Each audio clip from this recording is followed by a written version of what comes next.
Hey, how's it going? Here I am again in another beautiful classroom in the killer building at Utah Valley University, UVU. And I'm just finishing up a class today, actually, and my students are preparing this week to give a presentation. They're going to be giving an informative presentation. And they're all nervous. At the same time, I was sharing with them some principles, some ideas to help them create good, effective presentations. And as we were talking about how to create a good presentation, how to make a presentation stand out and really create impact, I shared with them three principles, which are the three principles that I also want to share with you.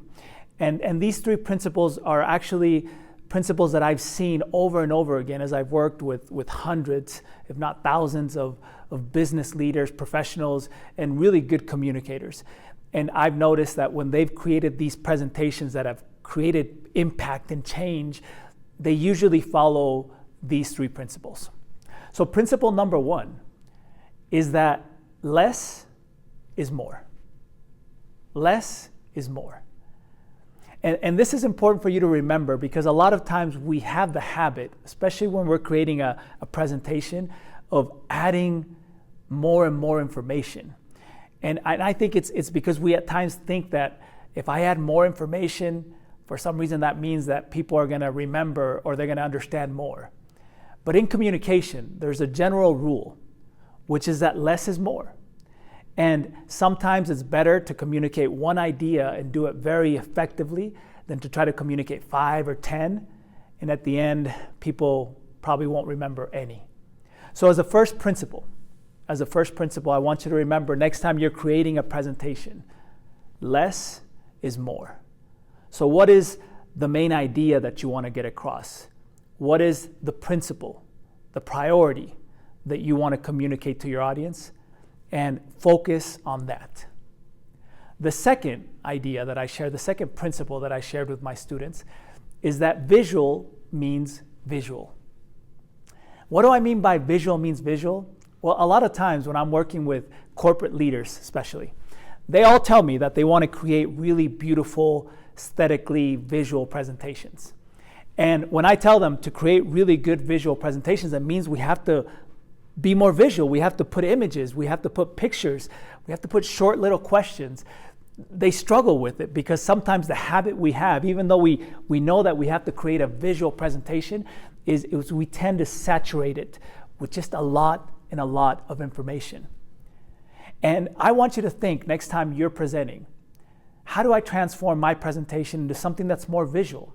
Now the reason for this is because we as human beings, we connect, we feel visual.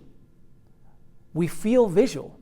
So if you want someone to really find the importance and connect with the message or the idea that you're trying to get across, there's nothing more powerful than an image.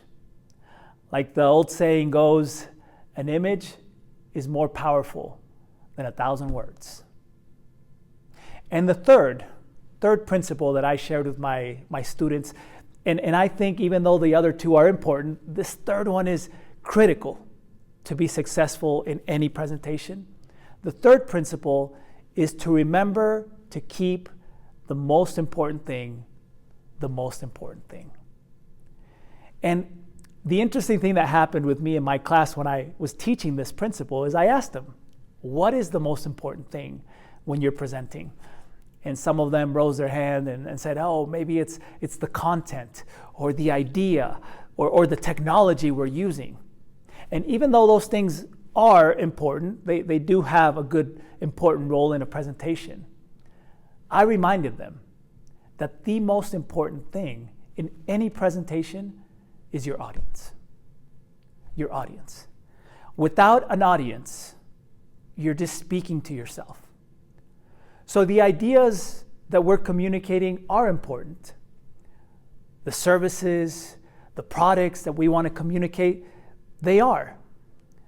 But the most important thing that we need to remember is that ultimately who we're trying to influence or who we're trying to impact is an audience, is a person on the other side. And when we think in that way, that there's a person on the other side, I think that will also help us to remember that when we're communicating to people, it's not about just bombarding them with information, with data. It's not even just about giving them ideas. It's about how do we connect and how do we create a message that will resonate and that will have impact in their life. Because I believe, and this is a conviction that I have, that every time you have a chance to present, every time you have a chance to communicate, you're having a chance to impact somebody's life.